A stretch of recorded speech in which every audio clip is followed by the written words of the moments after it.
स्वागत. दोन छान घटना या आपल्या इतक्यातच घडलेल्या. मागच्या वेळेला वाचन संघ सरांच्या पुस्तकात आपल्या निहारिका बुक क्लबला डेडिकेशनची ओळ आली की या क्लबमध्ये मला वाचायला संधी मिळाली आणि त्यामुळे मी लिहित राहिलो, त्यामुळे पुस्तकही घडलं.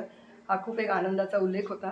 आणि आज लोकमतच्या आपल्या ॲडव्होकेट धनंजय माने यांची जी लेखमाला चालू आहे त्यातसुद्धा त्यांनी हेमंत कुलकर्णींनी एक पॅथॉलॉजिस्टचं पुस्तक आहे पार्थिव, डॉक्टर पाटील म्हणून अनिल दोषी आहे पंढरपूर.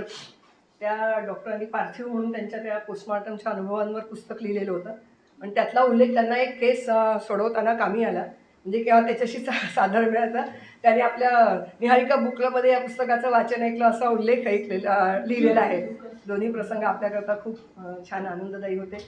आणि आज आता तिसरी घटना असं म्हणूया या दोन क्लबचा की आपल्याकडे आपल्या सभासदांची मुलं आता याचा पुस्तक परिचय द्यायला पाहुणे म्हणायचं म्हणजे नवल वाटतं त्याला आपल्याला, पण तयार झाले. मागे नितीन वैद्य सरांच्या मुलींनी मानसी वैद्यनी 2 पुस्तकांचं केलं होतं आणि आता असीम पण आपल्याकडे करतो आहे. असीमनी मला वाटते आता फुल टाईम लेखक व्हायचं नक्की ठरवलं आहे का माहीत नाही, पण सायन्समधली अत्युच्च पदवी त्यांनी प्राप्त केली आहे. आणि त्यानंतर हा ओढा त्याचा हा विज्ञान कथेकडे आला आहे. मी त्याच्या दिवाळी अंकातल्या 2-3 कथा वाचल्या. मला वाटतं आता एखादा कथासंग्रह यायला हरकत नाही. आज मला वाटलं तो त्याच्याच कथा वाचून दाखवेल, कदाचित काही बोलशील का म्हणल्यावर, पण त्यांनी दुसऱ्या 2-3 कथालेखकांचे संग्रह निवड केली. पण विषय अर्थात सगळ्यांचा विज्ञान कथाच आहे. आपल्या लहानपणी ज्या मी बाळ फुंडके वगैरेंच्यापासून सुरुवात केली त्या कथेमधलं विज्ञान आणि आजचं तुमचं विज्ञान हे खूपच ॲडव्हान्स्ड आणि गॅजेट ओरिएंटेड झालेलं आहे अगदी. म्हणजे एवढ्या नवनवीन प्रकारचे, त्याच्यामुळे कथेमध्ये हा वेगळा बाज यायला लागला आहे. याची स्टोरी पण खूप बदलायला लागली आहे. त्यामुळे ते अजून इंटरेस्टिंग होतच आहे. मी एरवी आम्ही एवढं स्वागत करत नाही, पण आज पहिल्यांदा तुम्ही आलाय आणि नवीन पिढीचे आहे म्हणून स्वागत करते फक्त. थँक्यू. आणि कार्यक्रम सुरू करायचे. मॅडमचे आभार, कारण एवढा छान श्रोतृवर्ग आणि या विज्ञान कथेसारख्या विषयासाठी मिळणं तसं अवघडच आहे आणि सोलापुरात मला तो मिळाला हे खरंच माझं भाग्य आहे. आता मी आज जे काय बोलायचं ठरवलेलं आहे त्याचे मी मुद्दे काढलेले आहेत. म्हणजे मी फार भरकटायला नको इकडं तिकडं, कारण विज्ञान कथा म्हणलं की मला थोडं उत्साहाचं आणि ते इकडं तिकडं जायची फार शक्यता असते. म्हणून मी तर ह्या 3 पुस्तकांची निवड का केली ह्याच्याबद्दल मी आधी सुरू करतो. पहिल्यांदा ही पुस्तकं दाखवतो. मला वाटतं फोटो सगळ्यांनी बघितलंच असेल ग्रुपवरती. शीतपेटीतून जेव्हा जाग येते, क्षितिज देसाई, सृजन संवाद प्रकाशन 2025मध्येच प्रकाशित झालेलं आहे. आणि दुसरं जे पुस्तक आहे घोस्ट रायटर आणि इतर विज्ञान कथा, आशिष महाबळ, हे समकालीन प्रकाशनचं 2023मध्ये प्रकाशित झालेलं पुस्तक आहे. आणि तिसरं जे आहे ते पॉपअप आणि इतर विज्ञान कथा, हे मेघश्री दळवींचं समकालीनचंच आहे आणि हे पण आत्ता 2025मध्येच प्रकाशित झालेलं आहे. तर ही अशी 3 पुस्तकं आहेत आणि मला वाटतं ही 3 पुस्तकं विज्ञान कथेतले, आधुनिक मराठी विज्ञान कथेतले 3 प्रवाह दाखवतात असं मला वाटतं. त्याच्यामुळे ही 3 पुस्तकं अगदी उचित वाटली मला. ह्याच्यातलं तिसरं जे पुस्तक आहे पॉपअप आणि इतर विज्ञान कथा, हे मला खास नितीन वैद्य सरांनी सुचवलं आणि ते का ते आता ते आपण बघूच या. पण हे पुस्तक त्यांनी सुचवलं म्हणून ही आधुनिक मराठी विज्ञान कथेतली 3 प्रवाहाची जी पुस्तकं आहेत ती आता पूर्ण झाली आणि आता त्याच्याबद्दल आपण बघूया की 3 प्रवाह काय आहेत आणि त्याचं काय वगैरे. ओके.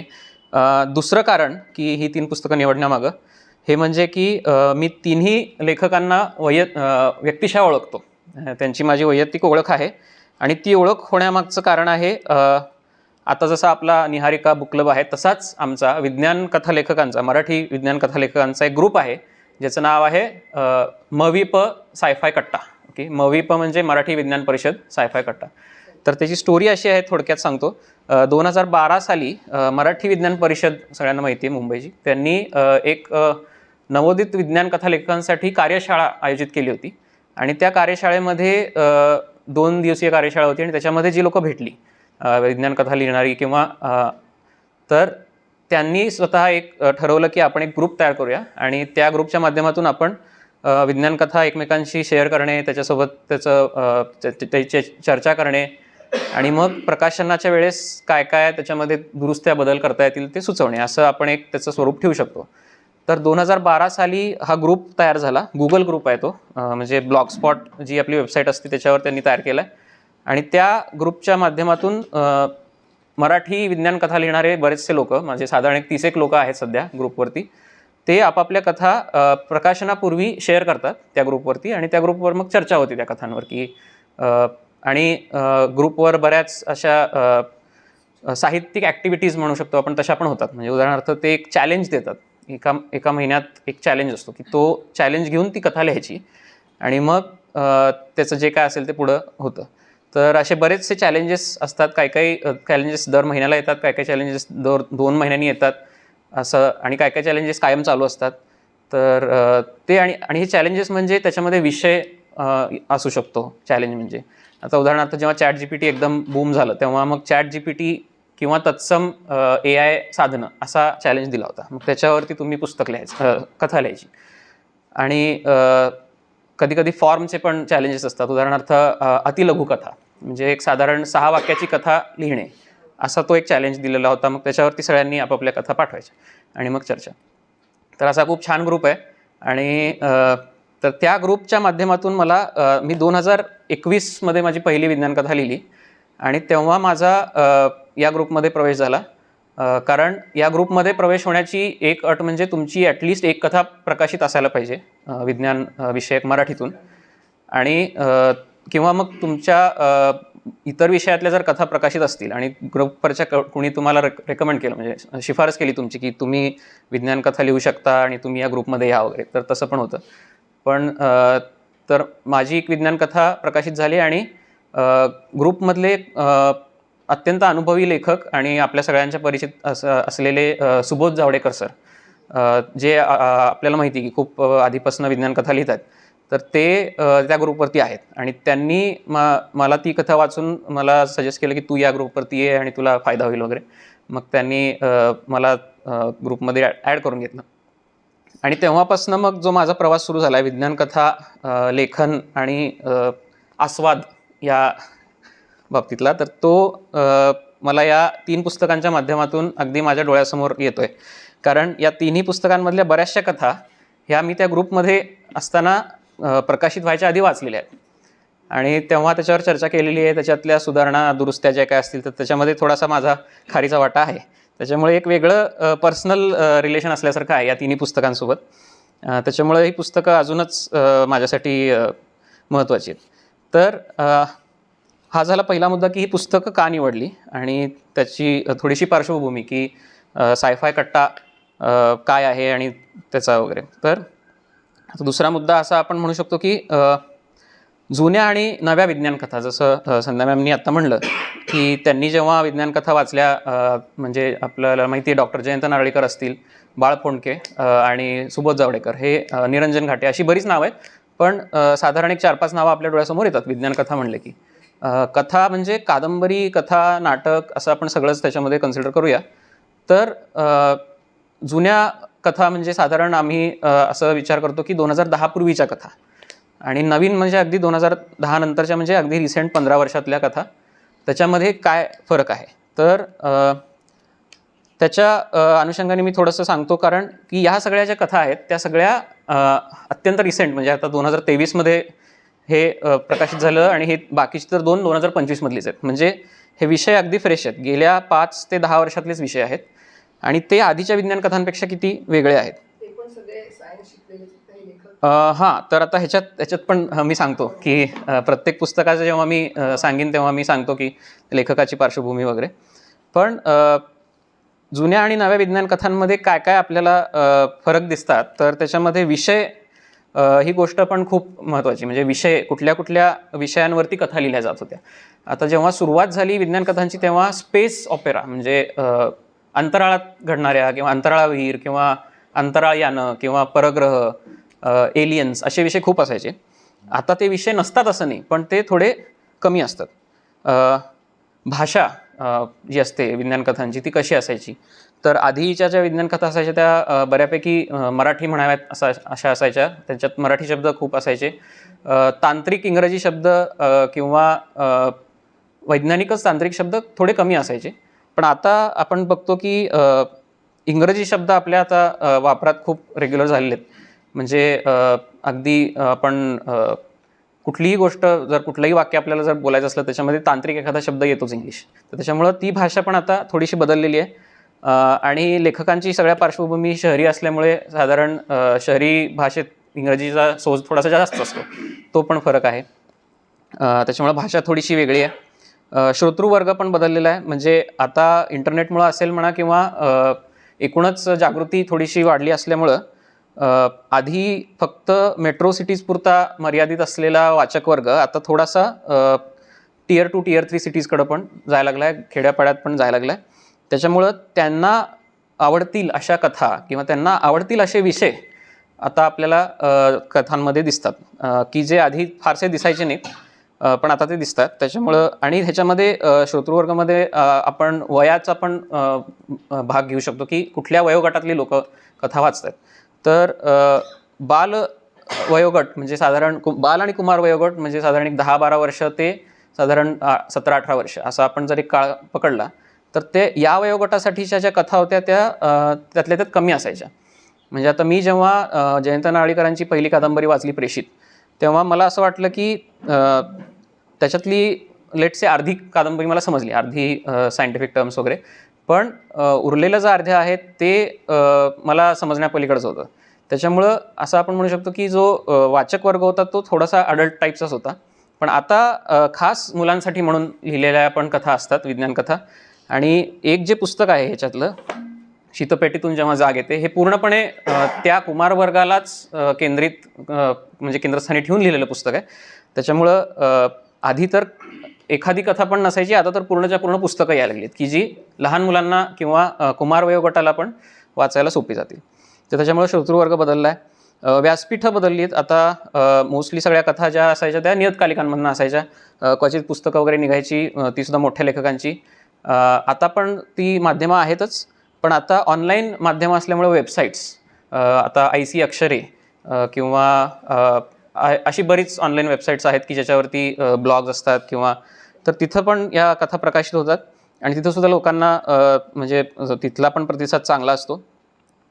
आणि आता तर मला वाटतंय AI जेव्हापासून आता सुरू झालं आहे तेव्हापासून लोक AIला आपली स्क्रिप्ट देतात कथेची आणि त्यांच्यापासून एक व्हिडिओ पण बनवून घेऊ शकतात. तर तशा पण कथा म्हणजे मी हिंदीत हे प्रयोग बघितलेत, मराठीत अजून नाही बघितले फारसे. पण आता तो पण एक पर्याय आहे की तुमची कथा जी आहे ती तुम्ही नुसती शाब्दिक रूपात न व्यक्त करता तुम्ही त्याचा व्हिडिओ पण बनवू शकता AIच्या माध्यमातून. तर व्यासपीठ माध्यमं पण बदलली आहेत. आणि सगळ्यात शेवटी म्हणजे लोकांचा प्रतिसाद कसा बदलला आहे आणि लोक हे त्या विज्ञान कथेला दिशा देण्यामध्ये किती त्यांची भूमिका आहे, हो ना. म्हणजे आता ते फक्त विज्ञान कथा वाचत नाही, तर त्याच्या प्रतिसादावरनं आम्हाला पण कळतं की कुठल्या कथा आवडत आहेत वगैरे. तो प्रतिसाद पण लोकांचा महत्त्वाचा आहे. तर अशी एक साधारण आपल्याला जुन्या आणि नव्या विज्ञान कथांमध्ये तुलना करता येईल. आता आपण एका पुस्तकापासून सुरुवात करूया. मी म्हटलं की ही 3 पुस्तकं जी आहेत ती आधुनिक मराठी विज्ञान कथांमधील 3 प्रवाह दाखवते. तर ह्याच्यातलं जे पहिलं पुस्तक आहे शीतपेटीतून जेव्हा जाग येते, ते क्षितिज देसाई यांनी जे लिहिलेलं आहे. तर क्षितिज देसाई हे सॉफ्टवेअर इंजिनियर आहेत. ओके, खाजगी कंपनीत सॉफ्टवेअर इंजिनियर आहेत आणि वय पण त्यांचं कमीच आहे, म्हणजे माझ्यापेक्षा एक 4-5 वर्ष मोठे असतील. आणि त्यांनी कुमार वाचक हा डोळ्यासमोर ठेवून लिहिलेलं आहे. आणि ह्यांनी बरीच पुस्तकं ऑलरेडी लिहिलेली आहेत, म्हणजे पुस्तकं कथा त्यांच्या बऱ्याच प्रकाशित झालेल्या आहेत. छात्र प्रबोधनमधनं ह्यांनी बरंच लिहिलेलं आहे. काय कथा ह्यांच्या अशाच साधारण कुमार गटासाठीच असतात. आणि त्याच्यामुळं आपण जर सांगीतिक क्षेत्रातल्या ह्याच्यासोबत ह्याची तुलना करायची म्हणली तर क्षितिज देसाईंना आपण कुमार सानू म्हणू शकतो. पॉपअप आणि इतर विज्ञान कथा म्हणजे मेघश्री दळवींचा जो संग्रह आहे हा लता मंगेशकर असल्यासारखा आहे. आणि घोस्ट रायटर आणि इतर विज्ञान कथा हे उस्ताद आमिर खान वगैरे कोणीतरी असल्यासारखे आहेत. ओके, तर अशा 3 टाईपची ही पुस्तकं आहेत. आणि ह्याच्यावरून तुम्हाला त्याची क्लिष्टता पण कळली असेल की वैज्ञानिक पातळी, की कुमार सानूची गाणी सगळेजण ऐकू शकतात, लता मंगेशकरांची पण सगळेजण ऐकू शकतात, फक्त त्याच्यामध्ये अजून म्हणजे शास्त्रीय अंग पण असतं. आणि उस्ताद आमिर खान म्हणजे ते फक्त ज्यांना थोडंफार शास्त्रीय संगीत कळतं त्यांनाच ते कळतं. ओके, तर तसं त्या धर्तीवर आपण या 3 पुस्तकांकडे बघू शकतो. तर आता आपण सुरुवात करूया शीतपेटीतून जेव्हा जाग येते. आता या पुस्तकासाठी डॉक्टर बाळ फोंडकेंनी स्वतः ब्लर्ब लिहिलेला आहे. त्याच्यामुळं ती एक आपण म्हणू शकतो की शाबासकीची मोहर ऑलरेडी या पुस्तकावर आहे. आणि ह्याच्यातल्या ज्या कथा आहेत त्या कथा त्याच्यामध्ये विज्ञान आणि त्याचं एक साधारण रूपरेषा. ओके, तर ते मी एक प्रत्येक कथेचं एकेका वाक्यात असं सारांश स्वरूप लिहिलेलं आहे. ते आपण बघू शकतो की साधारण काय. तर एकूण कथासंग्रहात 8 कथा आहेत. छोटंसंच पुस्तक आहे, 100 पानाचंच पुस्तक आहे आणि 8 कथा आहेत. त्याच्यामुळे सगळ्या लघुकथाच आहेत. तर ह्याच्यातली एक एक कथा आपण बघूया. ब्लूबेरीचं ब्रेसलेट नावाची पहिली कथा आहे. तर ह्याच्यामध्ये काय विषय आहे, तर ह्याच्यात विषय हा आहे की एखादी परीक्षा जी असते आपली, ती जेव्हा आपण देत असतो तेव्हा आपल्याला माहीत असतं की आपण परीक्षा देतोय. पण जर तुम्हाला माहीत नसताना जर तुमची जर परीक्षा चालू असेल तर त्याच्यामधनं जो तुम्ही त्याच्यातला जो स्कोर असेल तो तुमचा जेन्युइन असेल. कारण तुम्हाला माहीत नाही तुम्ही परीक्षा देताय, म्हणजे तुमचं ॲक्च्युअल तुम्ही कसे आहात रिअल वर्ल्डमध्ये ते तुम्हाला तिथं तपासता येते.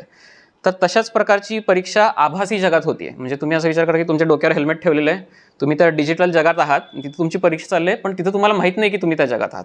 ओके, तर अशा प्रकारची जी परीक्षा आहे आणि ही जी परीक्षा आहे ती MPSCची परीक्षा आहे. आता MPSC म्हणजे काय ह्याचं मी तुम्हाला वाचूनच दाखवतो, म्हणजे तुम्हाला कळेल की किती छान त्यांनी सुरुवात केलेली आहे. तर ह्याच्यातली एक पात्र जी आहे, म्हणजे मेन कॅरेक्टर जे आहे त्याच्याबद्दल त्यांनी पहिलं पॅराग्राफ लिहिलेलं आहे की आज तिला आठवत होती MPSC परीक्षा. किती मेहनतीने तिला ती खुर्ची मिळाली होती. 6 वर्ष झाली इराला इथं येऊन, पण परीक्षेची आठवण तिच्या मनात अगदी ताजी होती.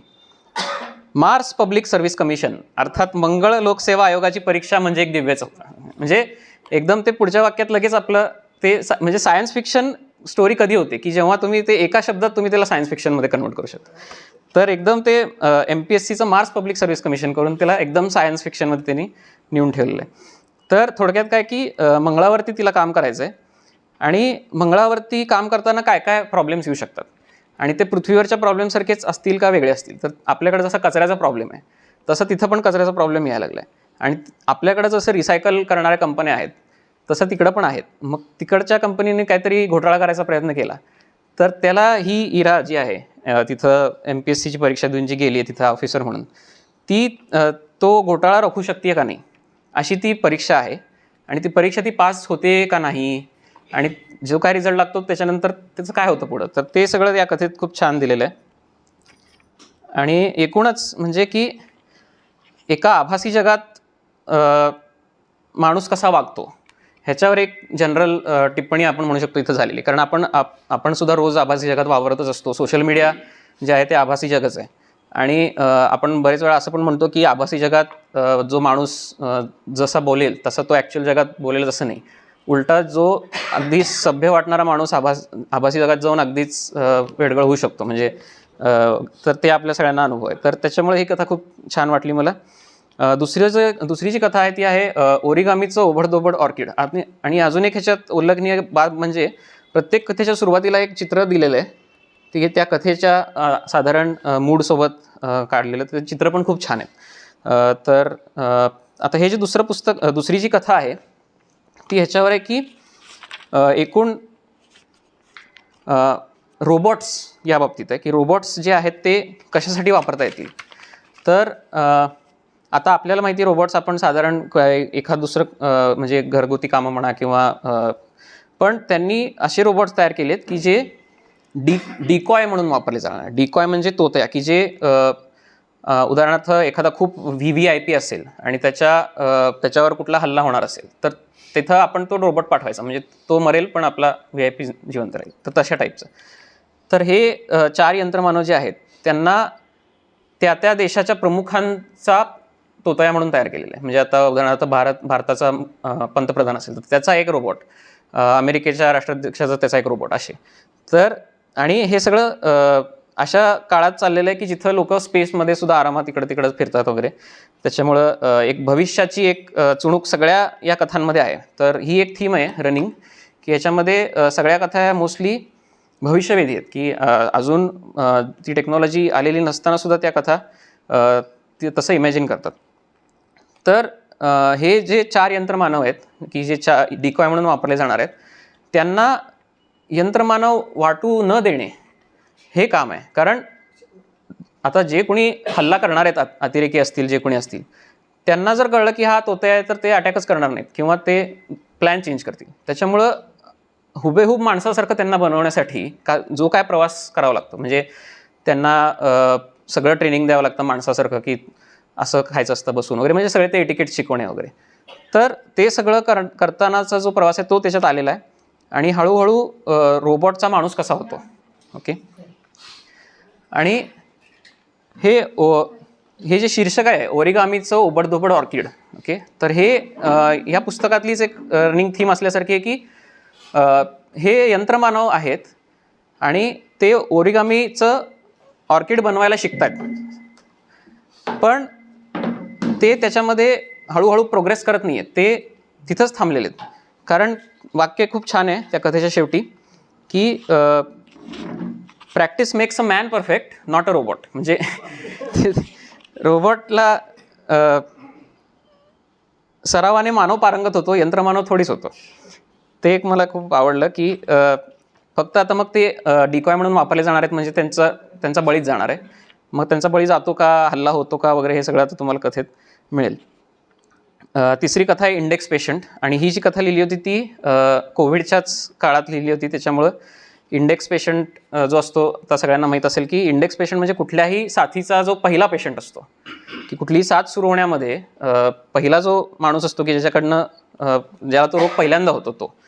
तर ह्याच्यामध्ये कालप्रवास अशी थीम आहे की भविष्यातला एक माणूस की ज्याला म्हणजे तो ॲक्च्युली चायनीजच आहे आणि सगळ्यांना माहिती आहे की चायनामध्ये तो पहिला इंडेक्स पेशंट सापडला वगैरे, पण ह्याला भविष्यामध्ये अजूनसुद्धा लोक त्रास देतात किंवा संशयाच्या दृष्टीने बघतात की ह्याच्या देशातनं आला तो व्हायरस, त्याच्यामुळे सगळ्यांना त्रास झाला वगैरे. आणि तो एवढा कंटाळला आहे त्याला की तो असा आता इरेला पेटला आहे की मी जाऊन त्या काळात चेक करणार की खरंच आमच्या देशात सुरू झाला आहे का नाही. मग तो काल प्रवास करून त्या जगात गेला आहे, म्हणजे जिथं तो रोग सुरू झाला तिथं ते बघायला खरंच की तिथं सुरू झाला का नाही. आणि त्यांनी जो काल प्रवास केला आहे तो अवैध आहे, इल्लिगल आहे. मग त्याच्या मागं 2 ऑफिसर त्याला पकडायला म्हणून गेलेत. आणि मग तो जो पूर्ण चोर पोलिसाचा खेळ आहे तो त्याच्यात आहे. आणि शेवटी मग इंडेक्स पेशंट कोण आहे बाबा, की खरंच त्या देशात सुरू झालं का नाही, ते सगळं खूप इंटरेस्टिंग आहे. आणि एकूणच तो प्रवास खूप छान आहे. एकूण ते जे रंगवलेलं आहे जग, की आता उदाहरणार्थ फ्युचरमधून पास्टमध्ये जायचं असेल तर तुम्हाला तुमच्या काळातल्या कुठल्याही गोष्टी तिकडं सोडून येता येत नाहीत. म्हणजे आता तुमच्या काळातल्या कुठल्या गोष्टी म्हणजे काय, की तुमचा एक केससुद्धा किंवा तुमच्या अंगावरचे जे बॅक्टेरिया व्हायरसेस असतील ते सुद्धा तिथं सोडून येता येत नाही. त्याच्यामुळे तुम्हाला ते पूर्ण PPE किटसारखं, की जे इन्व्हिजिबल आहे, म्हणजे तुम्ही असं ते दिसणार नाही समोरच्याला कारण हाय टेक्नॉलॉजी आहे, तर ते सगळं तुम्हाला घालून जायचं आहे वगैरे. तर हे सगळं जे जग त्यांनी रंगवलेलं आहे, वातावरण निर्मिती, कारण विज्ञान कथांमध्ये हे पण खूप महत्त्वाचं असतं की तुमचं जर वातावरण निर्मिती जर नीट नसेल तर ती विज्ञान कथा फसू शकते. पण ह्याच्यामध्ये ते खूप छान केलेलं आहे. वातावरण निर्मिती की दोन्ही, म्हणजे भविष्यकाळ आणि वर्तमान तर आहेच. तर त्याच्यामुळं मग तो इंडेक्स पेशंट कोण आहे, त्यांना तो माणूस सापडतो का वगैरे, ते सगळं कथेत आहे. आणि मग येते टायटल कथा, शीतपेटीतून जेव्हा जाग येते. तर शीतपेटी म्हणजे अशी पेटी भविष्यात की ज्याच्यामध्ये तुम्ही स्वतःचा देह गोठवून ठेवू शकता कितीही काळासाठी. म्हणजे तुम्हाला जर आता तुम्ही इथून पुढं 100 वर्षांनी काय असेल टेक्नॉलॉजी हे तुम्हाला स्वतःला अनुभवता येणार नाही, कारण तुम्ही तेव्हा नसाल. पण जर तुम्ही स्वतःचा देह गोठवून ठेवला आता आणि 100 वर्षांनी त्या कंपनीला सांगितलं की मला परत जिवंत करा, तर ते तुम्हाला करतील. आणि मग तुम्हाला भविष्यात म्हणजे कालप्रवास केल्यासारखंच एक प्रकारे ना, की तुम्ही डायरेक्ट भविष्यात येता. तर अशी एक कंपनी आहे आणि ते लोक ते सगळं करतात. पण गंमत अशी झाली आहे की आपल्याकडे आता जसं क्रॉस कनेक्शन होतं फोनमध्ये वगैरे कधी कधी, तसं तिथं बॉडीजचं क्रॉस कनेक्शन झालेलं. म्हणजे डोकं, म्हणजे मेंदू एकाचा, विचार एकाचे, पण ते दुसऱ्याच्या शरीरात गेलेले. म्हणजे तसं ते काहीतरी सर्व्हरमध्ये फेरफार झाल्यामुळे ते एकाचा आत्मा दुसऱ्याच्यात, म्हणजे असं ते तात्या विंचूसारखं, माझा आत्मा तुझ्यात, तुझा आत्मा माझ्यात, तसं झालेलं आहे. आणि तो जो कोणी आहे की ज्याच्या शरीरासोबत हे झालेलं आहे, तो कोर्टात केस लढतोय त्या कंपनीविरुद्ध की तुम्ही मला असं कसं काय केलं की माझं शरीर दुसरीकडेच कुठंतरी आहे, माझं हे कसं काय. मग तो केस जिंकतो का वगैरे ते सगळं त्या कथेत छान आलेलं आहे. आणि त्याच्यानंतरची कथा आहे रोबो नॅप. किडनॅप हा शब्द सगळ्यांना माहिती आहे. तर किडनॅप म्हणजे लहान मुलांना पळवून नेणे ह्याच्यावरनं तो शब्द आलेला आहे की किडनॅपिंग. तसं ते रोबो नॅप म्हणजे रोबोला पळवून नेणे थोडक्यात. तर आता ही जी कथा घडती ज्या काळात, त्या काळात रोबो हे आता सार्वत्रिक झालेले आहेत आणि माणसांना पळवून खंडणी मागायच्या ऐवजी रोबोटना पळवून खंडणी मागायचं काम चालू आहे सध्या. तर तसंच एक खंडणी मागायला एक माणूस 100 रोबोंची एक अख्खी ट्रकच चोरून नेतो. मग त्याला ते मग कसं पकडायचं किंवा त्याला काय प्रकारे म्हणजे, आणि तो ते अशा ठिकाणी गेलेला असतो ते GPS नाही काही नाही आणि कसं त्याला पकडायचं वगैरे अशी ती कथा आहे छोटीशी. तर आता तुम्ही विषय पण जर बघितलेत ना तर याच्यामध्ये असं थोडंसं मनोरंजन प्रकार थोडासा आहे. म्हणजे असं नाही की अगदीच काहीतरी तात्विक आणि खूप असं फार जड काही असं नाही आहे. हलके फुलके विषय आहेत छान, मुलांना आवडतील असे. त्याच्यानंतरची कथा आहे AI विरुद्ध विक्रांत. आता ह्याच्यामध्ये पण रोबोटच आहे. असा मगाशी आपल्या कथेमध्ये जसे डिकॉय रोबोट होता 4 रोबोट, तसे आता ह्याच्यामध्ये पण एक डिकॉय रोबोट आहे. फक्त प्रॉब्लेम असा आहे की तो डिकॉय रोबोट जो आहे तो सैन्य दलातल्या एका तुकडीत घुसलेला आहे ॲक्च्युअल माणसाच्या जागी. म्हणजे त्या माणसाला त्यांनी काय केलं माहीत नाही, पण त्याच्या जागी तो आलेला आहे. आणि आता त्या तुकडीचा जो प्रमुख आहे त्याला ओळखायचं की ह्याच्यातला खोटा कोण आहे, रोबोट कोण आहे. तर म्हणून ते AI जो कोणी आहे तो ज्याच्यामध्ये AI आहे, मेंदू नाही आहे, AI आहे, तर त्या AI विरुद्ध तो विक्रांत जो आहे त्या ग्रुपचा लीडर तो त्याला कसं शोधून काढतो. तर अशी ती कथा आहे. आणि ते सगळं ऑब्व्हियसली ते मिशनवर असतात आणि त्या मिशनमध्ये त्याला ते ऑन द स्पॉट त्याला हुडकायचं. म्हणजे असं नाही की त्याला ऑफिसमध्ये बसलाय निवांत आकडेमोड करत बसलाय, असं नाही. ऑन स्पॉट त्याला तिथं त्या परिस्थितीत त्याला ते शोधायचं नाही तर त्यांचं मिशन फेल होईल. त्याच्यामुळे एकदम असं टेन्स थ्रिलर टाईप ही कथा आहे की कसं त्याला सापडतं वगैरे. तर ही पण छान आहे कथा. आणि पुढची आहे देही देवाचा वास. तर ही थोडीशी आपण म्हणू शकतो की डिबंकिंग टाईपची कथा आहे की ज्याच्यामध्ये छद्मविज्ञान किंवा अंधश्रद्धेला डिबंक करण्यासाठी विज्ञानाचा कसा वापर केलेला आहे अशी ती कथा आहे. की त्याच्यामध्ये एक बाबा असतो की जो दैवी अनुभूती देत असतो लोकांना.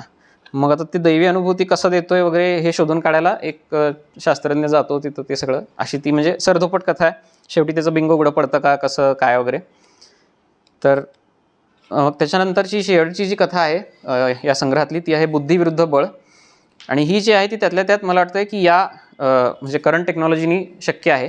कारण ह्याच्यामध्ये स्मार्ट ग्लासेसचा वापर करून एक मुलगा बुद्धिबळात चिटिंग करत असतो. म्हणजे त्याचं जे चष्मे आहेत तर तो स्कॅन करत असतात बुद्धिबळाचा पट, म्हणजे स्कॅन करून तो कम्प्युटर त्याला सांगत असतो की हां आता ही खेळ वगैरे असं.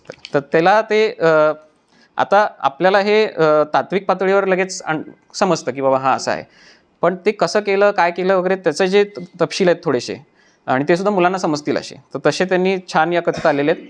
आणि त्याच्यामध्ये सुद्धा आता प्रोग्रॅमरची बॅकग्राऊंड असल्यामुळं थोडंसं ते पण टर्मिनॉलॉजी आहे आणि म्हणजे आपल्याला नवीन वाटतं पण ते छान आहे. म्हणजे तर त्याच्यामध्ये पण हे आहे की चुरस आहे त्याच्यामध्ये की एक मुलगी असते तिला त्याला पकडून द्यायचं असतं असं काहीतरी वगैरे. तर ते पण छान आहे. तर एकूण हा कथासंग्रह जो आहे तो असा लाईट रिडिंगसाठी, म्हणजे तुम्ही असं दुपारी आरामात बसून एक संध्याकाळ 2-3 तासात संपेल असं साधारण हे आहे. पण त्याची म्हणजे योजनाच तशी आहे, कारण हे अडल्ट्ससाठी लिहिलंच नाही आहे, लहान मुलांसाठी किंवा कुमारवयीन लोकांसाठी लिहिलेलं आहे. त्याच्यामुळं हा एकदम छान छोटासा, ज्यांना अजिबातच विज्ञान कथांची काहीच ओळखच नाही आहे त्यांना सुरुवात करायला म्हणून हा कथासंग्रह चांगला आहे. आणि त्याच्यासाठी सुद्धा तुम्हाला असं जुने कथासंग्रह काढायची गरज नाही. जेव्हा विज्ञान कथा लिहायला सुरू झाल्या त्या कथासंग्रहांपेक्षा हा रिसेंट जो आहे की जो आत्ता आधुनिक मराठी विज्ञान कथांचा संग्रह हा छान आहे. त्याच्यामुळं ज्यांना कोणाला आता लहान मुलं असतील कुमारवयात ज्यांना वाचण्याची आवड आहे ते लोक हे करू शकतात सुरू. हे झालं पहिलं पुस्तक. दुसरं जे आहे पॉपअप आणि इतर विज्ञान कथा, मेघश्री दळवींचं पुस्तक आहे. तर हे त्यातल्या त्यात थोडंसं मोठं आहे आणि ह्याच्यामध्ये आपण म्हणू शकतो की हे ॲडल्टसाठी लिहिलेलं पुस्तक आहे. म्हणजे ह्याच्यामध्ये ज्या थीम्स आहेत ते कुमारांना समजणारच नाही असं नाही, पण त्याचा जो फील आहे, त्याची जी मजा आहे ती एक साधारण 30-35 वर्ष आणि पुढं त्या लोकांना जास्त ते ॲप्रिशिएट होईल. त्याच्यामुळं आणि त्यांनी आणि हां, एक गोष्ट इथं सांगायची विसरलो की शीतपेटीतून जेव्हा जाग येते ह्याच्या अर्पण पत्रिकेत नितीन सरांनी जसं त्यांच्या पुस्तकामध्ये निहारिका कट्ट्याचा उल्लेख केला होता, तसं ह्यांनी ऋणनिर्देशामध्ये सगळ्या सायफाय कट्ट्याच्या मेंबर्सचा उल्लेख केलेला आहे. तर त्याच्यामध्ये माझं पण नाव आहे आणि ते एक अजून एक भारी. तर दुसरं पॉपअप आणि इतर विज्ञान कथा. मी वेळ बघून जरा करावं लागेल. तर ह्याच्यातल्या पण कथा खूप छान आहेत आणि ह्या थोड्याशा अडल्ट थीमच्या असल्यामुळं ह्याच्यामध्ये थोडं तात्विक संभाषण पण आहे. म्हणजे ह्याच्यात एक प्रकारचे आपण म्हणू शकतो की तात्विक थीम जी आहे या पुस्तकाची किंवा एकूणच या कथांची, ती आहे अल्टरनेट रियालिटी किंवा दुसरं वास्तव. म्हणजे आता आपलं जे वास्तव आहे ते सोडून दुसरं वास्तव. मग आता ते कुठल्या कुठल्या प्रकारचं असू शकतं ना, की त्याच्यातल्या बऱ्याचशा ज्या कथा आहेत ते याच थीमवर आहेत की आपले जग सोडून दुसरं जग. मग आता ते दुसरं जग जे आहे ते एलियन जग असू शकतं, दुसऱ्या ग्रहावरचं असू शकतं, किंवा ते जग इथलंच असेल पण भविष्यातलं असू शकतं, किंवा इथलंच असेल पण भूतकाळातलं असू शकतं. म्हणजे असे वेगवेगळ्या टाईपचे, किंवा अल्टरनेट युनिव्हर्समधलंच असेल. अल्टरनेट युनिव्हर्स म्हणजे मल्टिवर्स जी कन्सेप्ट आहे की आपल्या समांतर विश्व, आपल्या विश्वासारखंच अजून एक विश्व आहे, ते असू शकतं. तर त्याच्यातल्या बऱ्याचशा ज्या कथा आहेत ते अशाच आहेत की कारण आता आपण बघतोय की ग्लोबल वॉर्मिंग म्हणा किंवा युद्ध होणं, हे सगळ्या ज्या गोष्टी आहेत, पॅन्डेमिक झाली नुकतीच, तर बऱ्याचशा लोकांमध्ये आता हा निगेटिव्ह सूर असतो की आत्ताचं जे जग आहे ते किती म्हणजे कठीण आहे सर्व्हाइव्ह करणं. तर मग त्याच्याऐवजी आपण दुसऱ्या जगात जाऊ शकतो का, या अजून ह्याच्यापेक्षा चांगलं असेल, युटोपिया असं असेल. तर त्याच्यामध्ये अशा ज्या बऱ्याचशा कथा आहेत त्या अशाच आहेत. तर उदाहरणार्थ पराडकरांची गोष्ट ही जी त्याच्यातली कथा आहे, तर ती अशीच आहे की आपलं हे जे जग आहे, म्हणजे कधी कधी असं वाटू शकतं की काही घटना एवढ्या विचित्र असतात किंवा की त्याची संगती लागत नाही, किंवा काही योगायोग एवढे असतात की असं वाटतं की कुणीतरी ते कंट्रोल करतं आहे का वरनं, म्हणजे की सिम्युलेट केलेलं आहे का हे सगळं, की म्हणजे गेम आता आपले असतात जसे कम्प्युटरमधले की आपण जातोय ते धडधड मारतोय वगैरे, तसं काही आहे का कुणी वरनं कंट्रोल करणारं. तर त्या धर्तीवर लिहिलेली कथा आहे पराडकरांची गोष्ट म्हणून. अजून एक थीम या सगळ्या पुस्तकांमध्ये, सगळ्या कथांमध्ये आहे, ती म्हणजे मुंबई. कारण लेखिका मुंबईमध्ये राहतात, त्याच्यामुळं त्यांच्या बऱ्याचशा कथांमध्ये मुंबईचा बॅकड्रॉप असतो, म्हणजे मुंबईत घडणारी किंवा मुंबईच्या आसपास घडणारी. त्याच्यामुळं गर्दी, हवा तिथली आणि एकूणच लोकांचं जे वेगवान आयुष्य आहे तिथलं, तर ते सगळं त्या कथांमध्ये रिफ्लेक्ट होतं. आणि कधी कधी आपल्याला ते जाणवतं की लिहिताना जो त्यांचा स्पीड आहे, की घटना होण्याचा स्पीड म्हणा किंवा लोकांनी एकमेकांशी बोलण्याचा स्पीड, तो पण त्या म्हणजे त्या गर्दीचा आणि त्या घाईचा असल्यासारखा जाणवतो आपल्याला. म्हणजे ही कथा जर त्यांनी म्हणजे त्या जर मुंबईच्या नसल्या असत्या तर ही कथा कदाचित वेगळी आली असती अशा टाईपचं. तर ती घाई ती आपल्याला जाणवते. तर ही एक गोष्ट झाली, पराडकरांची गोष्ट म्हणून आहे. पॉपअप ही जी गोष्ट आहे की जी या पुस्तकाच्या कव्हरवरच आहे. तर ह्याच्या पुस्तकाचं कव्हरच जर तुम्ही बघितलं तर हा जो माणूस आहे तो इथं तिन्ही ठिकाणी बघतो की वेगवेगळी रियालिटी चालू आहे एकाच वेळी. तर ते म्हणजे पुस्तकाचं जे कव्हर म्हणजे कव्हर स्टोरी जी आहे तीच मुळात अल्टरनेटिव्ह रियालिटीबद्दल आहे. तर त्याच्यात असं आहे की तो जो नायक आहे कथेचा, बरं का, तर तो सकाळी ऑफिसमध्ये आला आहे नेहमीप्रमाणे. त्याला एक पॉपअप आला आहे फोनवर. पॉपअप म्हणजे आपल्या सगळ्यांना माहिती आहे की फोनवर अचानक ते असं काहीतरी मेसेज येतो काहीतरी, आणि फार त्रासदायक असतात ते, पण आता ते काय करू शकत नाही. तर तो जो पॉपअप असतो तो थोडासा वेगळा असतो. त्याच्यात असं लिहिलेलं असतं की तुम्हाला जग बदलायचं आहे का, बरं का. आणि त्याच्यात 3 ऑप्शन दिलेले असतात की काय तुम्हाला अर्थव्यवस्था बदलायची आहे, तुम्हाला काळ बदलायचा आहे म्हणजे शतक बदलायचं आहे, का तुम्हाला हवामान बदलायचं, असं काहीतरी 3 ऑप्शन, म्हणजे वेगळं काहीतरी. तो जाऊ दे म्हणून इग्नोर करतो. परत तो पॉपअप येतो, असं तो सारखा येत राहतो. मग तो सिलेक्ट करतो काहीतरी एक की हवामान बदलायचं आहे. मग बाहेर मुंबईचा पाऊस चालू असतो, तो म्हणतो की आता मला हवामान बदलायचं, तर एकदम सगळं निवळून जातं असं, बरं का. तर मग त्याला कळत नाही काय आहे वगैरे. मग तो परत एक पॉपअप येतो तसाच दुसरा. मग तो म्हणतो आता मला देशच बदलायचा आहे. मग एकदम ते कुठंतरी दुसरीकडे जातो. आणि म्हणजे एकूण काय की ती जी अल्टरनेट रियालिटीमध्ये जाण्याची संधी जी आहे ती कथांमधनं एक्सप्लोर करायचा प्रयत्न केला या सगळ्या, की मला हे जे जग आहे ते नको आहे, मला एका दुसऱ्या जगात जायचं आहे चांगल्या. आणि पण मग ते जे जग आहे ते खरंच चांगलं असेल का आपल्या कल्पनेसारखं, हो ना. तिथं गेल्यावर काय प्रॉब्लेम्स येतील. आणि युजली असंच असतं की दुरून डोंगर साजरे आपण म्हणतो, की तिथं गेल्यावर मग आपल्याला तिथलं एकदम कळायला लागतं की काय. तर ती जी थीम आहे ती खूप छान इथं एक्सप्लोर केलेली आहे. फॅमिली हा जो एक इलेमेंट आहे तो पण काय काय कथांमध्ये येतो, की बदलती कुटुंब व्यवस्था किंवा बदलती समाज व्यवस्था. तर आता आपल्याला माहिती आहे की कुटुंब व्यवस्था किती बदललेली आहे आणि पुढं ती कशी बदलत जाईल आपल्याला माहीत नाही, पण ती कशी बदलू शकते ह्याच्या ज्या शक्यता आहेत त्या कथांमधनं आलेल्या आहेत, काय काय कथांमधनं. उदाहरणार्थ एक कथा आहे मीटिंग नावाची. त्याच्यामध्ये असं दाखवलं की लोकसंख्या वाढ एवढी प्रचंड झालेली आहे की आता त्याच्यावर नियंत्रण आणण्यासाठी असा एक नियम काढलेला आहे की जर तुम्हाला मूल व्हायचं असेल तर त्याच्या आधी एक कोणीतरी माणूस कमी व्हायला पाहिजे पृथ्वीवरनं. म्हणजे एका जीवाच्या बदल्यात एक जीव असं. तर जर आधी एक माणूस मेला तरच नवीन येऊ शकतो. आणि मग त्याच्यामुळं काय बदललेलं आहे जगात, की आता मूल होऊ देणं हे फक्त श्रीमंत लोकांना शक्य आहे किंवा ज्यांना ते रिसोर्सेस, की ज्यांना माहिती आहे की एक माणूस पकडून त्याला मारून टाकायचं मग आपण असं. तर त्याच्यासाठी सुद्धा नंबर आहेत, 6-6 महिन्याचे वेटिंग लिस्ट आहेत वगैरे वगैरे. तर ती अशी ती कथा आहे. म्हणजे जन्म विकत मिळतोय थोडक्यात, की तुम्ही म्हणजे किंवा आता आपण जे बघतो की एखाद्या मुलाला जन्माला घालणं हे तसं बऱ्यापैकी स्वतंत्र आहे. पण आता अजिबात त्याच्यासाठी काही विचार म्हणजे फार करत नाही. पण असं जग येऊ शकतं की जेव्हा आपल्याला पैसे मोजावे लागू शकतात मुलाला जन्म देण्यासाठी, असं ते एक थीम असेल. आणि ह्याच्यामध्ये स्पेस मधल्या पण काही काही गोष्टी आहेत. उदाहरणार्थ चेहरे नावाची एक गोष्ट आहे की जी अशीच परग्रहावर चाललेल्या लोकांमधली गोष्ट आहे. बंध नावाची एक गोष्ट आहे. ह्याच्यामध्ये पण अजून फॅमिली स्ट्रक्चर एक्सप्लोर केलेलं आहे. आता बंध नावाच्या गोष्टीमध्ये परग्रहावरती मर्यादित काळासाठी जाणाऱ्या लोकांमधले गुंतागुंतीचे नातेसंबंध अशी त्याची थीम आहे साधारण. की एक ग्रह आहे ज्याच्यावरती 30 महिन्यासाठी एक माणूस तिथं जातो, संशोधन वगैरे करतो, जे काय असेल त्याने परत येतो. आणि ज्यांना तिथं राहायचं असेल ते अजून एक्सटेंड करतात किंवा जे काय असेल. तर ते त्याच्यामधले नातेसंबंध कसे असतील, की आता 30च महिन्यासाठी तुम्हाला एका ठिकाणी राहायचं आहे आणि तेव्हा मग मुलं होऊ देणं कसं ते करतील. तर त्याच्यामध्ये असं दाखवलं आहे की मुलं होऊ देऊ शकतात, पण त्याच्यामध्ये तुम्हाला ते मुलांना एकत्र वाढवायची सोय आहे फक्त.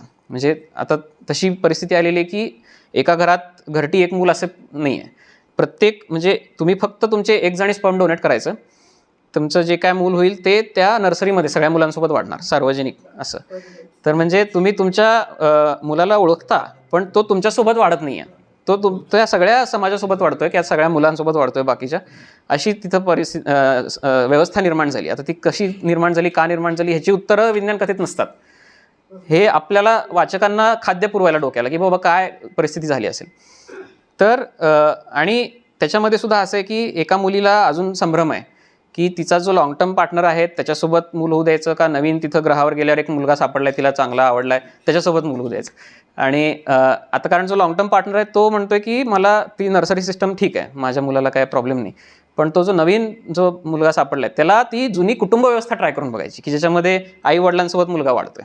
म्हणजे आता जे आपल्या प्रेझेंटमध्ये आहे, जे आपण गृहीत धरतो ते फ्युचरमध्ये गेल्यावर कदाचित एवढं दुर्मिळ होईल की त्याचं एक वेगळंच म्हणजे ते एक वेगळंच ग्राउंड ब्रेकिंग काहीतरी झालेलं असेल. म्हणजे परत आपण बॅक टू पास्ट असं आल्यासारखं, राईट. तर ते मला खूप छान वाटलं. अजून एक थीम ह्याच्यामध्ये अशी आहे की बदलतं वातावरण किंवा एकूणच क्लायमेट चेंज या विषयावर पण काही गोष्टी आहेत. उदाहरणार्थ मुंबई नावाची गोष्ट आहे की ज्याच्यामध्ये अख्खी मुंबई रिकामी झालेली आहे आणि जे कोणी 1-2 तुरळक लोक राहिले आहेत त्यांना पण आता ते एअरलिफ्ट करून घेणार आहेत, कारण फ्लडिंग झालेलं आहे सगळं आणि आता कधीही मोठा एक सुनामी येऊन ते सगळं नष्ट होईल.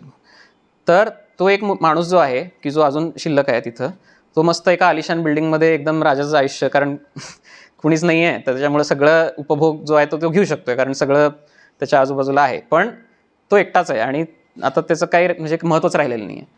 तर त्याला किती वेळ तो उपभोग घ्यायचा आहे किंवा अगदी शेवटच्या क्षणापर्यंत जोपर्यंत ती लाट येऊन त्याला घेऊन जात नाही तोपर्यंत घ्यायचं आहे का त्याच्यामध्ये सुद्धा लोकांनी आता असं एक थ्रिल गेम तयार केला आहे की हे जे सगळं चालू आहे त्याचं लाईव्ह प्रक्षेपण होतं आहे हेलिकॉप्टरमधनं की तो माणूस जगेल का मरेल अशा टाईपचं. म्हणजे तसा एक खेळते त्याच्यावर मग बेट्स लागत आहेत वगैरे असं. तर अशी एक समाजव्यवस्था त्यांनी इमॅजिन केली की भविष्यातली.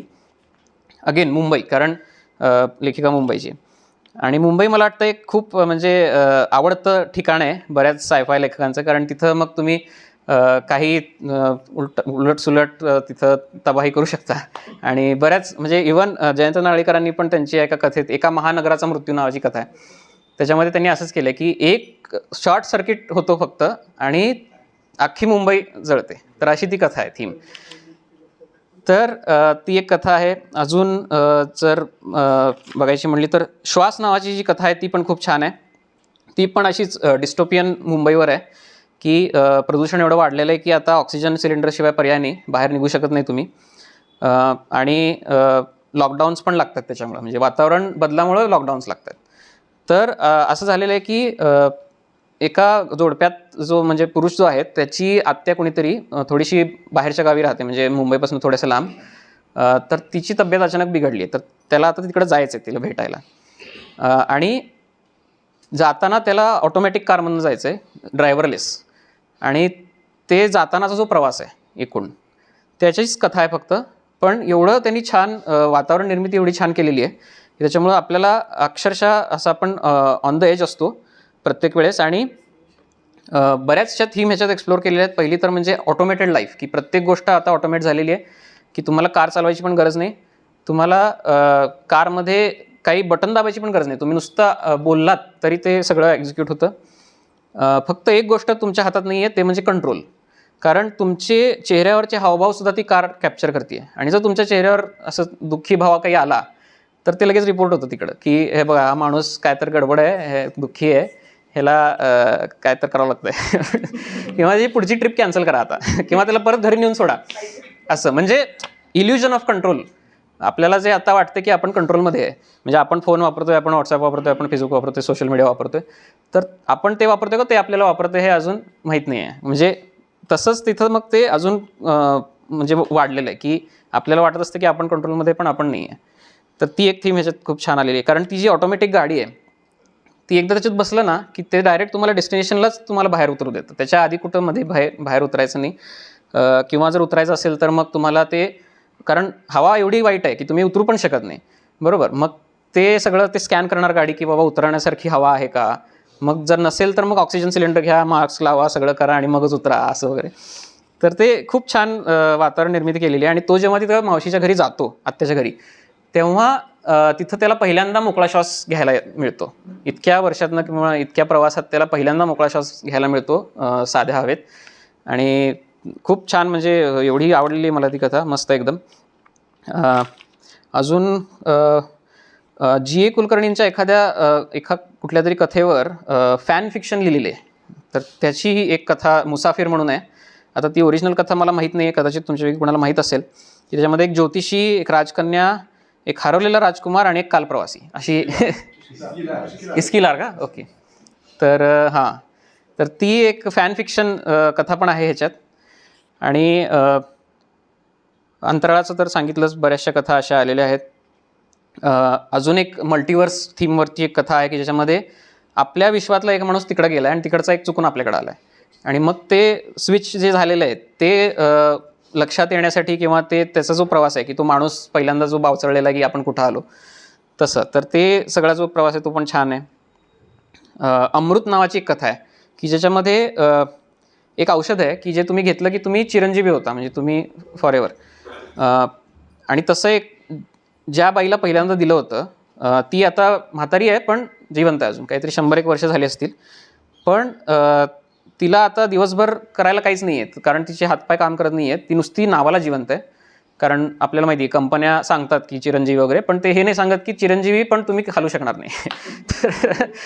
तर मग ती बाई जी आहे ती काय करते दिवसभर, तर ती व्हर्च्युअल जगात आहे. म्हणजे तिला ते हे लावलेलं आहे, काय इलेक्ट्रोड वगैरे लावलेलं आहे, आणि त्याच्याने ती समुद्रकिनाऱ्यावर गेली आहे सुट्टी साजरी करायला, किंवा कुठल्या तरी एका वोल्केनोच्या ट्रेकवरती आहे. म्हणजे असं जे काय अनुभव आहेत आयुष्याचे ते सगळे ती व्हर्च्युअली घेते. आणि ते सुद्धा घेण्यावर नियंत्रण असं आहे की तिचं हार्ट आता फेल व्हायला लागलं आहे, खूप जास्त एक्साईट झाली तर ते लगेच काढून घेतात. असं म्हणजे तो पण अनुभव तुम्हाला पूर्ण घेता येत नाही आहे असं. आणि मुंबईवरच अजून एक कथा आहे, एई आकाशे. त्याच्यातले कॅरेक्टर्स जे आहेत ते बंगाली बोलतात, त्याच्यामुळं कथेचं शीर्षक पण तसंच आहे. आणि ते पण असंच पोस्ट अपोकॅलिप्टिक वर्ल्ड, म्हणजे साधारण 2050च्या सुमाराला अचानक अशीच पॅन्डेमिक किंवा काहीतरी किंवा सगळ्याच जे आपत्ती आहेत ते एकत्र आल्या जगावर, आणि एकूण आता जगाची लोकसंख्या एवढी कमी झालेली आहे त्याच्यावरती की तिथं आता राहणारं जे एक जोडपं आहे की ते लोक आता कसं राहत आहेत, म्हणजे बॅक टू स्टोन एज असल्यासारखं, की आता ते परत पाणी शेंदून आणा, कुठनं तरी जाऊन वगैरे फळं गोळा करा वगैरे सगळं ते असं आहे. मोहिरान नावाची कथा विशेष मला ह्याच्यासाठी आवडली, कारण त्याच्यामध्ये जी थीम आहे ती उजव्या सोंडेचा गणपती नावाची जयंत नारळीकरांची एक कथा आहे, त्याच्यासारखी. तर ती जर कथा कोणाही वाचली असेल किंवा आठवत असेल तर त्याच्यामध्ये एका माणसाचं त्याच्या प्रतिबिंबात रूपांतर झालेलं असतं. म्हणजे त्याचं हृदय जे असतं ते उजव्या बाजूला असतं, किंवा तो जर राईट हँड बॉलर असेल तर तो लेफ्ट हँड बॉलर झालेला असतं. तर असंच एक मोहिरान नावाचं एक रान आहे. रान म्हणजे जंगल असल्यासारखं आहे, की जिथं तुम्ही फिरलात की तुमच्या रिफ्लेक्शनमध्ये रूपांतर होतं. आणि तर ते मग 4 मित्र आहेत आणि ते अडकलेले आहेत आणि त्यांना आता परत कसं यायचं ते कळत नाही वगैरे, अशी ती कथा आहे. खूप छान आहे. तर आता सगळ्याच कथा मी काही कव्हर करत नाही आहे, पण अशा साधारण थीम आपल्याला कळली. आणि या ज्या कथा आहेत त्या अत्यंत म्हणजे मिनिमम सायंटिफिक अंडरस्टँडिंग असलेल्या माणसाला सुद्धा वाचता येतील अशा आहेत. काही काही टेक्निकल डिटेल्स आहेत, नाही असं नाही, पण साधारण सगळ्यांनाच वाचता येतील अशा. त्याच्यासाठी तुम्हाला विज्ञानाची अगदी खूप जाण असणं आवश्यक नाही. तर त्याच्यामुळे या कथा ज्या आहेत, पॉपअप आणि इतर विज्ञान कथा खूप छान आहेत. आणि त्याची बौद्धिक पातळी पण थोडीशी वरची असल्यामुळं तो एक बौद्धिक आनंद पण आपल्याला देतात. कारण बऱ्याचशा कथांवर तुम्ही कथा संपल्यावर सुद्धा तुम्ही विचार करत राहता, की किंवा त्याचं बाकी साहित्याशी, किंवा आता जसं त्यांनी G.A. कुलकर्णींच्या कथेसोबत त्याला जोडलेलं आहे, तर तसं तुम्ही त्याच्याशी जोडून घेऊ शकता. त्याच्यामुळे खूप आनंददायी कथा आहेत. खूप दिवस तुम्ही एखादी कथा घेऊन तुम्ही त्याच्यावर दिवसभर पण चिंतन करू शकता, एवढे छान छान कथा आहेत. तर असा हा दुसरा कथासंग्रह. तर तिसऱ्यासाठी फारच कमी वेळ राहिला आहे, पण ठीक आहे. तिसरा जो आहे तो जसं मी म्हणलं तुम्हाला, की अत्यंत विज्ञान प्रचूर असलेला असा हा कथासंग्रह आहे. हां, हो, म्हणजे इवन मला सुद्धा, आता मी विज्ञानाचा विद्यार्थी आहे, पण मला सुद्धा या कथा वाचायला सारखं दर वाक्याला अडखळायला होतं, की अरे हा शब्द नवीन दिसतोय, हे गुगल करून बघा काय आहे वगैरे. कारण हार्ड सायन्स फिक्शन प्रकारच्या या कथा आहेत. आणि लेखक आशिष महाबळ हे आता सध्या पॅसेडिना कॅलिफोर्नियामध्ये एका संस्थेमध्ये अंतराळ संशोधक म्हणून काम करत आहेत, ॲस्ट्रोफिजिसिस्ट. आणि त्यांच्या कथा पण मग सगळ्या तशाच आहेत, की हार्डकोर सायंटिफिक कन्सेप्ट्स, की म्हणजे गणिती आणि वैज्ञानिक संकल्पनांना कथेंमध्ये सेंट्रलला ठेवून कॅरेक्टर्स जे आहेत, म्हणजे आता उदाहरणार्थ मेघश्री दळवींच्या ज्या कथा आहेत त्याच्यामध्ये कॅरेक्टरवर खूप छान आहे, की त्याच्यामध्ये कॅरेक्टरला आर्क आहे, त्याची स्वतःची पर्सनॅलिटी आहे. आणि विज्ञानाखेरीज सुद्धा त्या पात्रांची स्वतःची व्यक्तिमत्व आहेत. पण या कथांमध्ये तसं नाही. या कथांमध्ये कॅरेक्टर्स जी आहेत ती फक्त नावाला आहेत, प्लेस होल्डर आहेत. आणि त्यांचं मानवी जे अंग आहे ते फारसं ह्याच्यात येत नाही, कारण ह्याच्यात विज्ञान हे केंद्रस्थानी आहे. आता हे वाईट आहे असं नाही मुळीच, कारण असा पण वाचक वर्ग आहेच की ज्यांना हार्डकोर सायन्स फिक्शन आवडतात. पण सर्वसामान्य लोकांना या कथा अवघड जातात, त्याच्यामुळेचा वाचक वर्ग थोडासा मर्यादित आहे असं आपण म्हणू शकतो. पण तरीसुद्धा आधुनिक मराठी विज्ञान कथांमध्ये हा पण प्रवाह महत्त्वाचा आहे. कारण आता विज्ञानाची जी समज आहे म्हणा, किंवा विज्ञान जे दिसतं आपल्याला आजूबाजूला, ते प्री इंटरनेट एरापेक्षा जास्त आहे आता. कारण प्री इंटरनेट एरामध्ये आपल्याला अमुक विज्ञान समजून घ्यायचं म्हणजे जाऊन पुस्तक वाचा, लायब्ररीत बसून वगैरे करावं लागायचं. पण आता आपण नुसतं एका बटनावर ते बघू शकतो. तर तसं कन्सिडर करून, की जर कुणाला इंटरेस्ट असेल तर त्या कथेत आलेल्या सगळ्या वैज्ञानिक संकल्पना ते गुगल करून बघू शकतील किंवा थोडासा अभ्यास करू शकतील, अशा भूमिकेतनं सुद्धा हे पुस्तक लिहिलेलं आहे.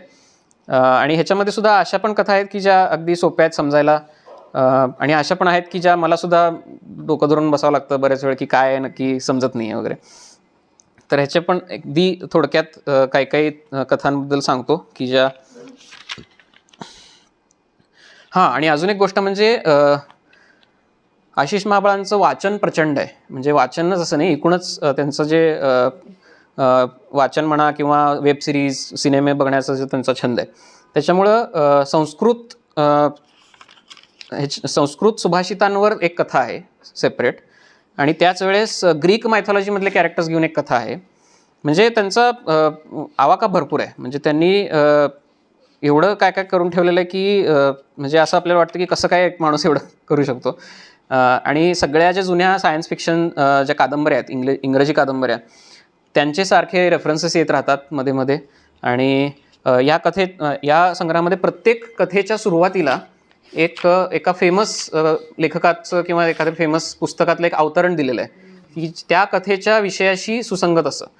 आता उदाहरणार्थ ही पहिली जी कथा आहे, बिंबाचा प्रतिशोध, तर त्याच्यामध्ये जे अवतरण दिलेलं आहे ते त्या कथेच्या थीमशी निगडीत आहे की I am not one to take revenge.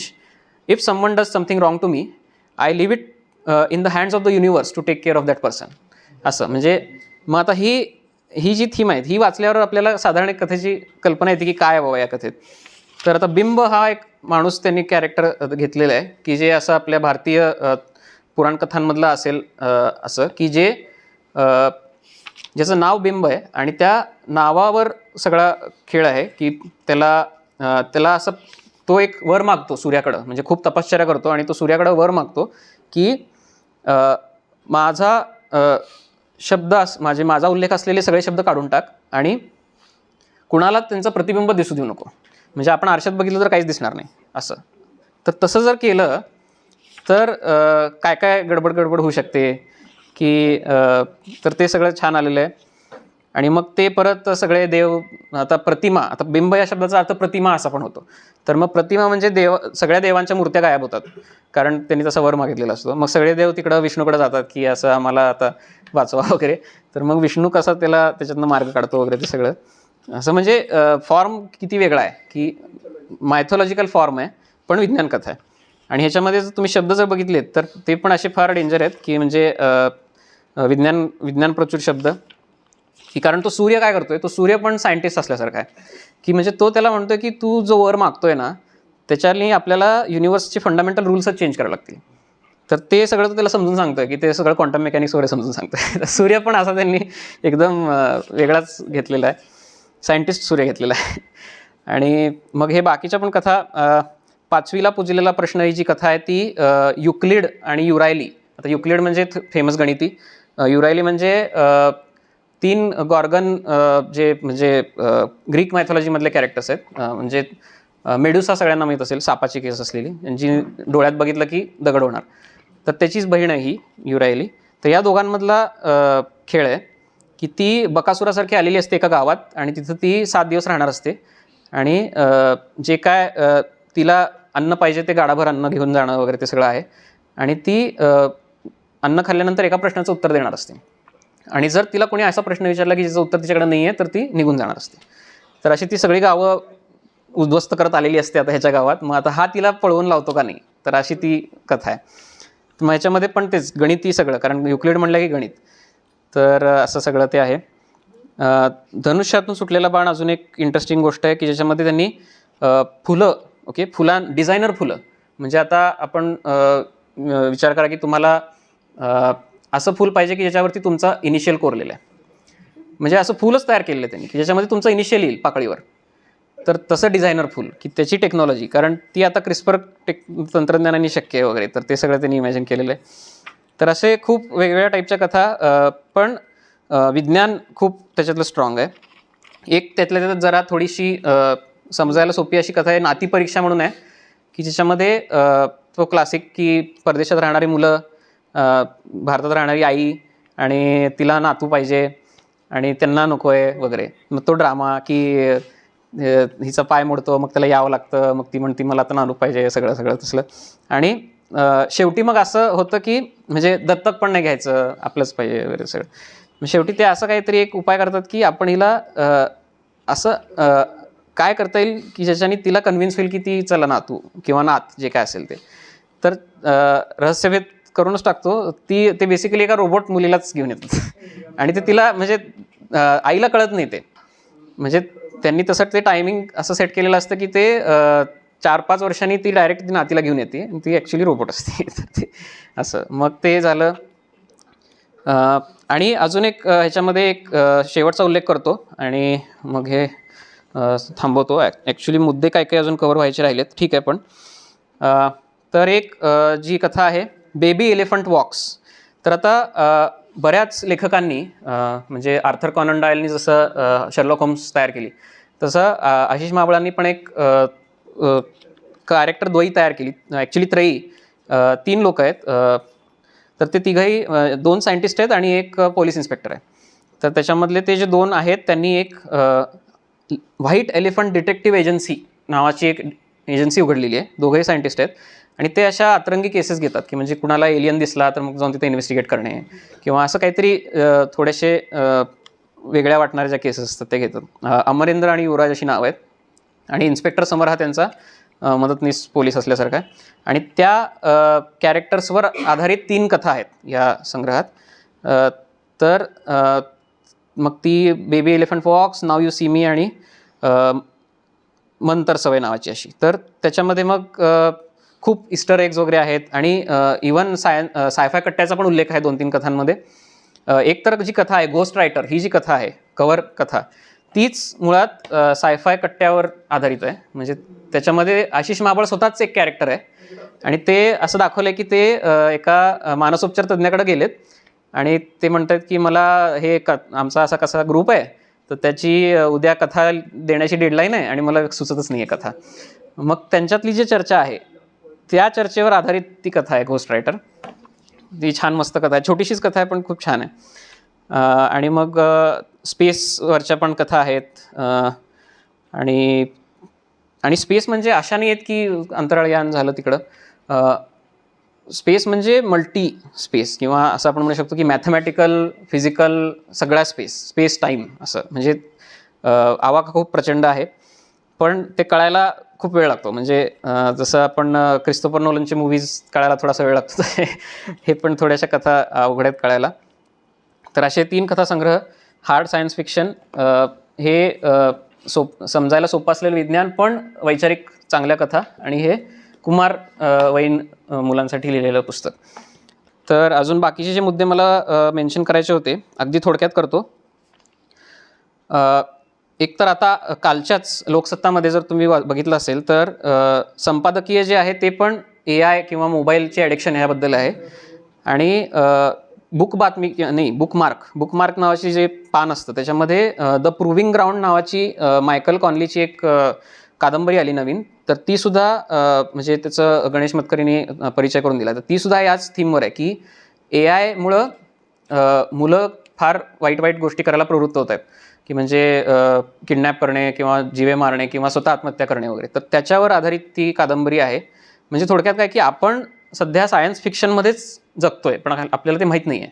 आणि या सगळ्या गोष्टींमधनं ते आपल्याला आता हळूहळू ठसायला लागले की आपण खरंच, कारण मेघश्री दळवींच्या पुस्तकाचा जो सुरुवात जी आहे ती याच अवतरणापासून होती आहे. टेरी प्रॅजेटचं अवतरण आहे की we are living in science fiction but we do not realize it. तर असं हे अवतरण आहे की आपण सध्या ॲक्च्युली सायन्स फिक्शनमध्येच जगतोय. आणि ते अधोरेखित करणाऱ्या कथा, मराठी आधुनिक विज्ञान कथा, त्यांचे हे 3 कथासंग्रह आहेत. एक थोडंसं आमचा सध्या एक प्रोजेक्ट चालू आहे सायन्स फिक्शन म्हणजे सायफाय कट्ट्यावर, ज्याचं नाव आहे आधुनिक मराठी विज्ञान कथांचे साहित्यमूल्य, आमविसा असा प्रोजेक्ट आहे आमचा. ह्याच्यामध्ये आम्ही हेच समजून घ्यायचा प्रयत्न करतोय की आत्तापर्यंतच्या ज्या 15 वर्षातल्या ज्या कथा आहेत त्यांचं साहित्यमूल्य किती आहे आणि इथून पुढं विज्ञान कथांना जर जायचं असेल किंवा जागतिक कथांशी त्यांना जर हे करायचं असेल कम्प्लीट, तर अजून काय काय करता येईल किंवा अजून त्याची समाजाभिमुख होण्यासाठी की अजून लोकांना ते पोहोचवण्यासाठी काय काय करता येईल. तर असा हा प्रोजेक्ट सध्या आमचा चालू आहे. त्याच्याबद्दल जर कोणाला विचारायचं असेल तर मी सांगू शकतो. पण मला वाटतं आता आपण थांबावं कारण ऑलरेडी लेट झालेलं आहे. तर पुन्हा एकदा मी निहारिका बुक क्लबचे आभार मानतो संध्या जोशी मॅडमचे की मला त्यांनी इथं बोलायला संधी दिली. आणि मी इथं थांबतो. धन्यवाद. अतिशय छान.